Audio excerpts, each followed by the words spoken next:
Magandang araw mga kaibigan. So, bigyan natin ng opinion reaction ang post ng News 5 27 minutes ago. Checklist. Ipinagpapasa ni President Bongbong Marcos ng courtesy resignation ang lahat ng kanyang cabinet secretaries. May 2022. Ngayon, May 22.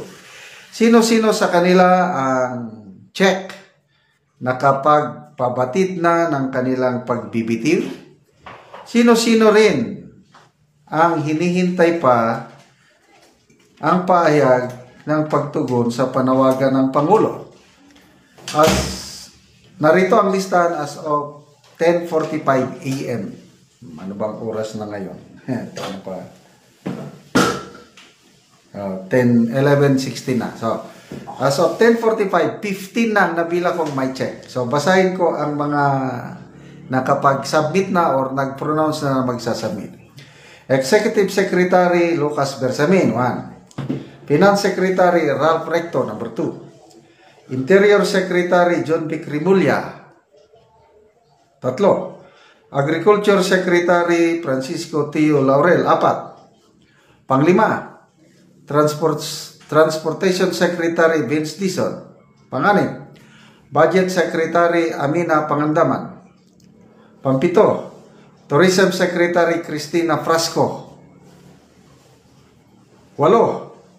Social Welfare Secretary Rex Gatchalian, 9. DICT Secretary Henry Ruel Aguda, number 10.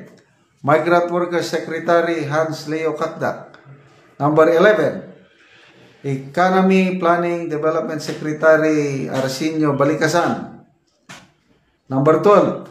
Solicitor General Minardo Guibarra, number 13. Presidential Communications Interim Secretary J.B. Ruiz, number 14. MMD Chairman Don Artes, number 15. TESDA Director General Kiko Binetes.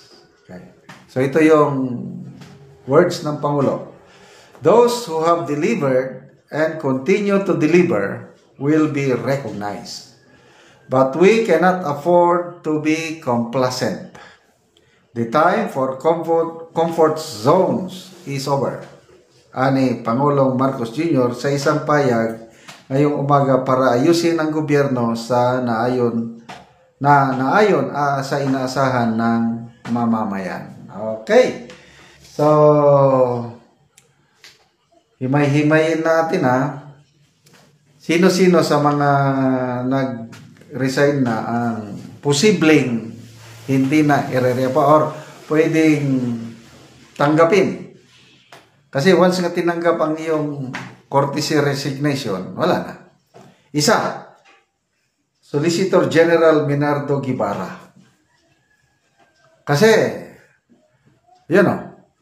yung hindi niya tinanggap yung rule niya na depensahan ang mga sinampahan sa Supreme Court.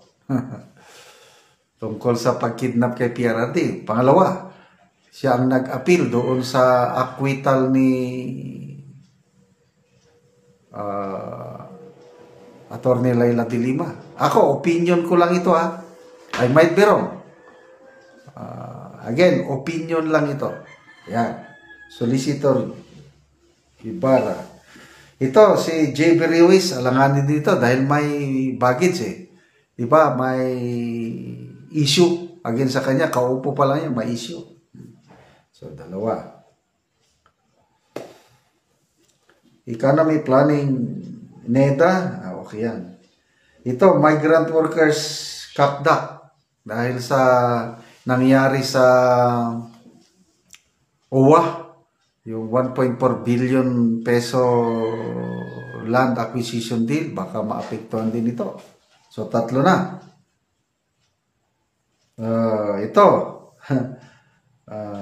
Rex Gatchalian sa DSWD. Baka apektado ito dahil sa ayuda. Ito, sigurado. Hindi naman sigurado, most likely. Tourism Secretary Cristina Frasco. Kasi maraming palpak sa tourism.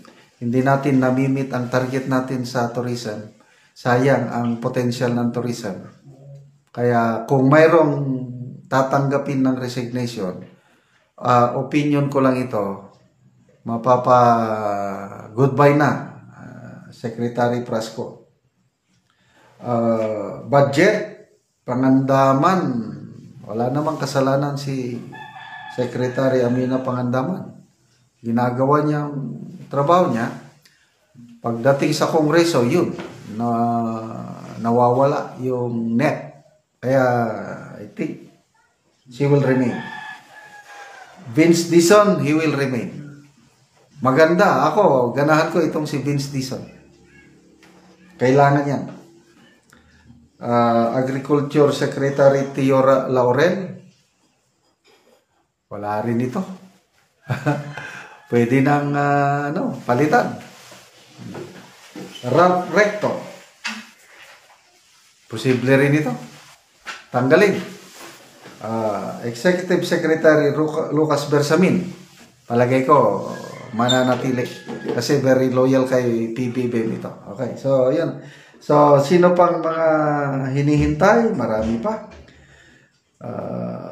May nabasa akong comment.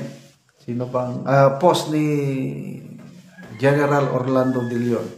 Ang sinasuggest niya kay PBBM na dapat tanggalin na yung magkapatid na Rimulya, Secretary DILG and DOJ, tanggalin na yon. Ano pa yung isa niya, yung National Security Advisor, yun din. Nabasa ko lang na post ni General De Leon. Kayo, sino sa tingin nyo ang mga cabinet secretaries na hindi nagdi-deliver? Comment ninyo. Yung maraming nagko-comment, si Speaker Martin Romualdez tanggalin din daw. Wala, hindi siya sakop ng executive department. Kasi kung bakit daw nagkakagulo ang bansa, bakit daw labo-labo na, lalo na sa politika, dahil daw kay Speaker Martin Romualdez. So, yung opinion ko, paningin ko, kung bakit natalo ang administration candidate sa election, dahil sa impeachment ni VP Sara, inapura, pinilit. Tapos, yun. So, sinong dahilan sa impeachment? Of course, ang mga kongresista. Kaya, yun ang nagpagulo. Yun ang isang dahilan bakit maraming bumoto against sa kandidato ng alyansa dahil hindi na gusto ng taong bayan yung impeachment. Plus, pinakamalaki, yung arrest, kidnapping kay PRRD. Yun ang pinakamalaking dahilan. Pag hindi na yan naagapan, hindi nila naibalik si PRRD, manatiling maraming mamamayan na hindi maligaya.